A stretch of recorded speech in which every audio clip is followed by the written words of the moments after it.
नमस्कार, द बेगूसराय पे आपका स्वागत है। मैं घनश्याम।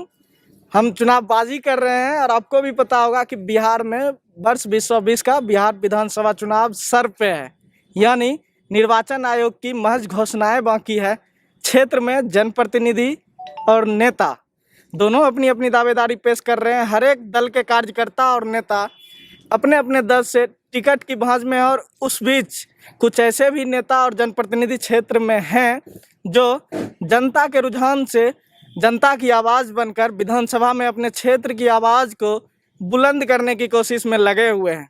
मैं बेगूसराय के साहेबपुर कमाल विधानसभा क्षेत्र में हूं और आज मैं आपको ऐसे जनप्रतिनिधि से रूबरू करवाऊंगा जो विगत 10-15 साल की राजनीति में जनता से जुड़े हुए रहे, जनता के सुख और दुख में भागी बने, और जब इनको लगा कि जनता हमारे साथ है और हमें जनता की आवाज़ को राजधानी तक पहुंचानी होगी, तो इन्होंने तय किया है कि वर्ष 2020 के चुनाव में साहेबपुर कमाल विधानसभा क्षेत्र से अपनी दावेदारी मजबूत करेंगे। हमारे साथ हैं गोरेलाल यादव जी, ये जनसंपर्क में जुटे हुए हैं। आगे हम इनसे जानते हैं। बहुत बहुत स्वागत है सर आपका। जी नमस्कार। जनसंपर्क चल रहा है सर? मेरा जनसंपर्क रोज दिन का चल रहा है। जनता में उबाल है। जनता जो है 30 साल से लगातार यहाँ के मंत्री विधायक को देख चुके हैं। 15 साल से मैं यहाँ 2 टर्म मुखिया रहा हूँ, 1 टर्म मुखिया संघ का प्रखंड अध्यक्ष रहा हूँ, जिला परिषद हूँ, पैक्स अध्यक्ष हूँ। जनता में इस बात का उबाल है। 5 साल से मैं जो 9 पंचायत का जिला परिषद क्षेत्र संख्या 29 का हूँ, मैं पूरे प्रखंड वासी से आपको कहला दूंगा, विधानसभा से कहला दूंगा कि मैं जो काम किया, दुख दर्द में जो मैं जनता के साथ रहा, जो मैंने भाग लिया, आज कोई वैसे विधायक 30 साल के दरमियान में नहीं लिए हैं। अभी जो स्थानीय विधायक हैं 5 साल से तो क्षेत्र में घूमने देखने के लिए भी नहीं आए हैं, ना ही उनके जो अभी भावी विधायक बनने के लिए टिकट लेने के लिए तैयार, वो भी घूमने के कभी नहीं देखे हैं, और ना कभी सुख दुख में भाग लिए। जनता में उबाल है, जनता की मांग है। जनता की मांग को लेकर हम क्षेत्र में जाएंगे, चुनाव लड़ेंगे। हमने यह तय किया है।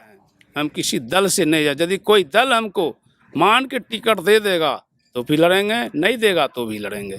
हमारा जनता का क्या मूड है सर इस बार? जनता का मूड है चुनाव लड़ाने का। लड़ाई जनता का है, मेरा लड़ाई नहीं है। हमने जो 15 साल में जनता के बीच सेवा किया, दुख सुख में भाग लिया, वह मेरा मिसाल है। कल के डेट में चौकी का भी लड़ाई है, उसमें भी हमने जाके भाग लिया, उसमें भी हमने शांति किया। ज्ञानटोल बहलोरिया का 2 जाति का लड़ाई, उसमें भी हमने जाके साथ किया। जहाँ भी समस्या का निदान नहीं होता वहाँ मुझे बुलाया जाता है और मैं जाता हूँ। जनता से कहीं भी आप पूछ लीजिएगा तो जनता बताएगी कि इनको रात हो बिरात हो, जब भी हो, इनको पुकारते हैं, ये हाजिर हो जाते हैं। इसीलिए जनता में उबाल है।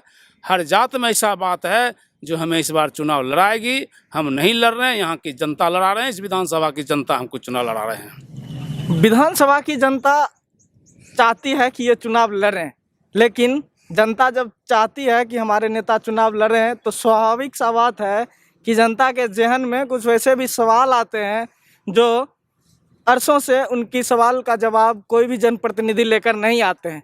तो मैं जानना चाहूँगा सर कि जनता के कुछ वैसे मुद्दे होंगे जो जनता चाह रही होगी कि ये मुद्दा सॉल्व हो जाए, लेकिन सॉल्व नहीं हो रहे होंगे, तो वैसे कुछ मुद्दे हैं क्या आपके नज़र में? जनता का मुद्दा जो हम 15 साल से जनता के बीच काम कर रहे हैं, इस बीच में कोई ऐसा जनप्रतिनिधि नहीं आया, ना विकास का काम हुआ, ना विवाद का निपटारा का काम हुआ।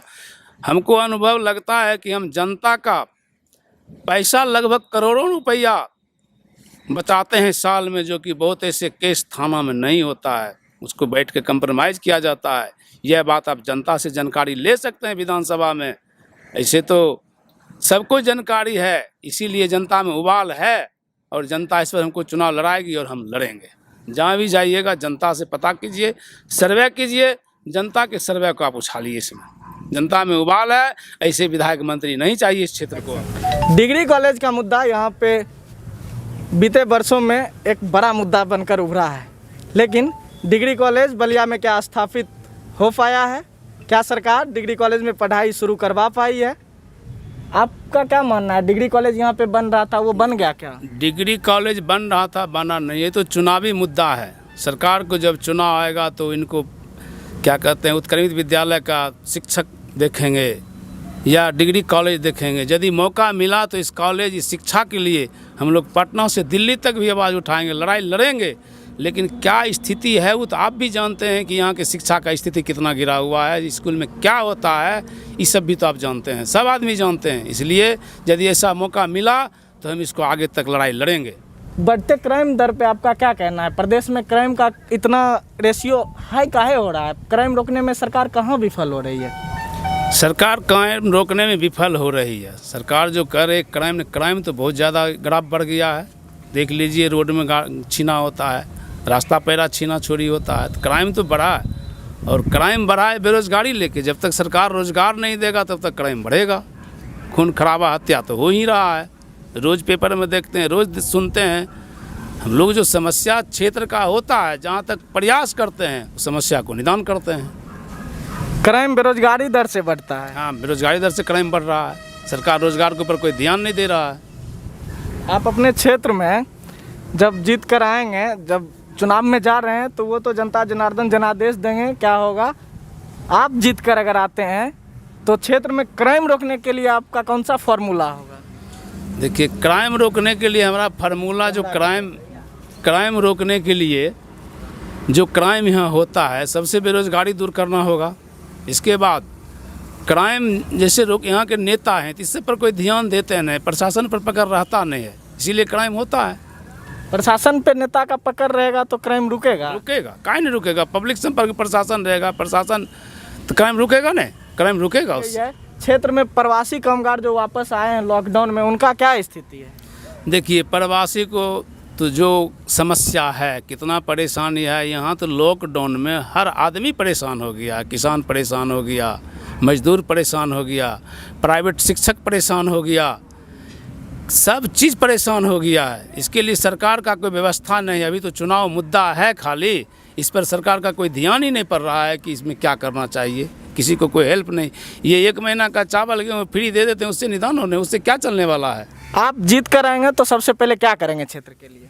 जीत कर आएंगे तो सबसे पहले हम यहाँ शिक्षा सुधार करेंगे, किसान के लिए सोचेंगे, बेरोजगारी मिटाएंगे और क्राइम मिटाएंगे। सबसे पहले मैं यहाँ स्वास्थ्य को सुधारेंगे, शिक्षा को सुधारेंगे। जीत के आएंगे तो हम इस पर काम करेंगे। और दल से कैंडिडेट मिल जाता है तो आप कौन से दल से टिकट लेना पसंद करेंगे? चाहे भाजपा हो, जदयू हो, लोजपा हो, राजद हो, हम पार्टी है, राष्ट्रीय जनता पार्टी, प्लुरल्स, बहुत सारे पार्टी हैं। आप कौन से दल के प्रति इच्छुक? देखिए, दल तो यहाँ एनडीए और महागठबंधन है। इसमें एनडीए में जो पार्टी है सो, और महागठबंधन में यदि इसमें से कोई टिकट देते हैं तो चुनाव टिकट से लड़ेंगे, और नहीं तो हम चुनाव निर्दलीय लड़ाई लड़ेंगे। इसलिए कि जनता का मांग है, जनता के काम के लिए हमको लड़ाई लड़ना है। हमने जनता के बीच 15 साल काम किया, इसी बल पर हम लड़ाई लड़ेंगे। एकदम सोच के तैयार हैं, इस बार चुनाव लड़ना ही है? हाँ, हम क्या सोचेंगे? जनता यहाँ का सोच रही है, चुनाव लड़ाना है, हम लड़ेंगे चुनाव। जनता फुल मूड में है। जनता फुल मूड में है। आप सर्वे करा के देख लीजिए, जनता फुल मूड में है कि वर्तमान विधायक से जनता खुश है क्या? वर्तमान विधायक 5 साल में कभी लौट के नहीं आए हैं, तो उनसे खुश क्या रहेगा आदमी? कभी लौट के किन्हीं का दुख में भाग लिए हैं, किन्हीं का हाल समाचार पूछें जो उनसे खुश रहेंगे?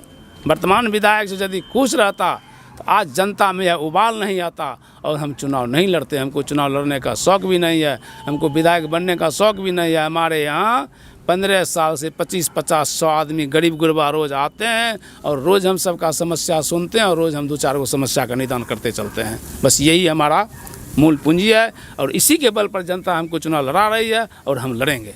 क्षेत्र में विधायक के कोई प्रतिनिधि मौजूद, विधायक के प्रतिनिधि भी मौजूद नहीं है क्या? अब विधायक का प्रतिनिधि यदि मौजूद है तो कोई काम ही नहीं करता है, कोई जनता के सुख दुख में जाता ही नहीं, तो क्या पता चलेगा कि विधायक का प्रतिनिधि भी है या नहीं है? यदि होता यहाँ पे कोई काम करता, कोई लाइट आता, कोई नज़र आता, तब तो पता चलता। नज़र नहीं आते हैं। 5 साल नज़र नहीं आते हैं। अब चुनाव आ गया, चुनाव में सब नज़र आएंगे। अभी तो बहुत कैंडिडेट नज़र आ रहे होंगे। डेढ़ कैंडिडेट नज़र और किसी कैंडिडेट के विषय में कुछ हमको कहना नहीं है।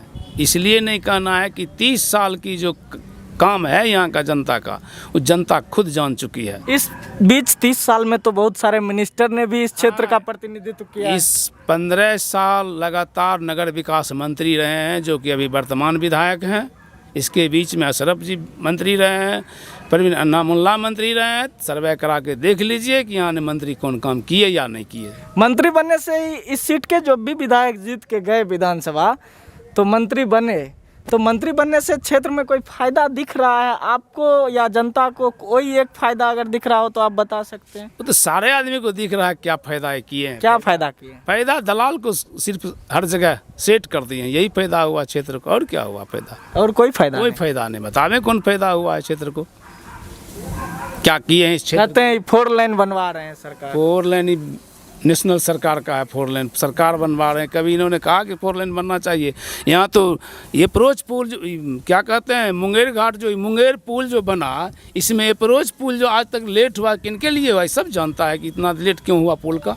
क्यों लेट हुआ? ये स्थानीय विधायक चलते लेट हुआ है। उस समय इन्होंने ठीक से काम नहीं चलने दिया, जिस कारण इतना पीछे हो गया। ये तो सब पब्लिक यहाँ के जानते हैं। पता पब्लिक जब जानती है तो पब्लिक के बीच से ही एक बात सामने आई है निकल कर। ऑन कैमरा में बोलना चाहूँगा कि इस मुंगेर घाट में जहाज़ से परिचालन होता था पुल पास होने से पहले, या अब भी हो रहा हो, आपको बेहतर मालूम होगा। जहाज़ें अब भी चलती हैं क्या पुल पे? पुल के नीचे गंगा जी में पुल में अभी अप्रोच पुल नहीं बना है। इतना लेट भी हुआ तो जहाज़ इन्हीं के स्थानीय विधायक के अभी तक नाव जहाज़ इन्हीं का चला है, चल रहा है, चलते रहेगा जब तक अप्रोच पोर्ट को चालू नहीं होगा। इसीलिए अब विलम्ब हो रहा है। जहाज़ स्थानीय विधायक इन्हीं का चल रहा है? चल रहा है, बहुत दिन से चल रहा है इनका जहाज़। अच्छा, घाट का टेंडर होता होगा? घाट का टेंडर होता है, टेंडर ही लेते हैं। कितने साल पर होता है टेंडर? अब ये हम नहीं बता सकते हमको। तो कहीं हमको लगता है कि जहाज चलने और पुल का अप्रोच पथ न बनने में कोई कनेक्शन है क्या? अब कनेक्शन आज तक था, अब है कि नहीं बता सकता। आज तक कनेक्शन इसी वजह से लेट हो रहा है। इसी वजह से लेट हुआ है। अच्छा, पब्लिक का परेशानी क्या है वो सब पब्लिक जानते हैं और सब जानते हैं। इसीलिए जनता में उबाल है। देखिए आगे क्या होता है। जब बात जनता की आती है तो साहेबपुर कमाल विधानसभा क्षेत्र में बेगूसराय और मुंगेर जो बेगूसराय का प्रमंडल है, और बेगूसराय और मुंगेर के बीच जोड़ने के लिए एक सड़क और रेल पुल का निर्माण किया जा रहा था। लेकिन उस पुल के निर्माण में क्या बाधाएं आई ये हमें भी नहीं पता है। विभाग को बेहतर मालूम होगा कि आखिर विभाग किन परेशानियों से जूझ रहा है, जो आखिर जनता को अभी तक उस पुल का लोकार्पण नहीं हो पाया है। तो मैं बस अंतिम सवाल इनसे पूछूंगा कि आप अगर जीत कर आते हैं तो पुल के लिए क्या करेंगे? पुल जनता को मिले चलने के लिए, इसके लिए आपका पहला कदम क्या होगा? यदि हम जीत के आते हैं, जनता में जिस तरह से उबाल है, जनता के साथ हो के अप्रोच पुल का लड़ाई लड़के जल्द से जल्द पुल चालू कर देंगे। एकदम जनता से वादा कर लिए? जनता से वादा कर लिए हैं। फिर ये नहीं और नेताजी की तरह आप भी जीत के गए और वो जनता हमारे विषय में जानते हैं कि नेताजी की तरह जीत के जाते हैं तो सो जाते हैं कि जनता के बीच जगह रहते हैं। जनता से ज़्यादा हम जगह रहते हैं। जनता इसे हमारे विषय में पूरा जानते हैं। इसीलिए जनता हमको लगातार जिता रही है और फिर विधानसभा की लड़ाई लड़ने के लिए तैयार है। हम लड़ाई लड़ेंगे, निर्दलीय भी हम जीतेंगे। बात साहेबपुर कमाल विधानसभा क्षेत्र की हो रही थी। हम लोग चुनावबाजी कर रहे हैं। बेगूसराय के चुनावबाजी एपिसोड को अगर आप देख रहे हैं तो हमारे YouTube चैनल को लाइक करें, सब्सक्राइब करें और वीडियो को ज़्यादा से ज़्यादा शेयर करें, ताकि बेगूसराय के हर छोटे बड़े मुद्दा को आप तक पहुंचाता रहे। नमस्कार।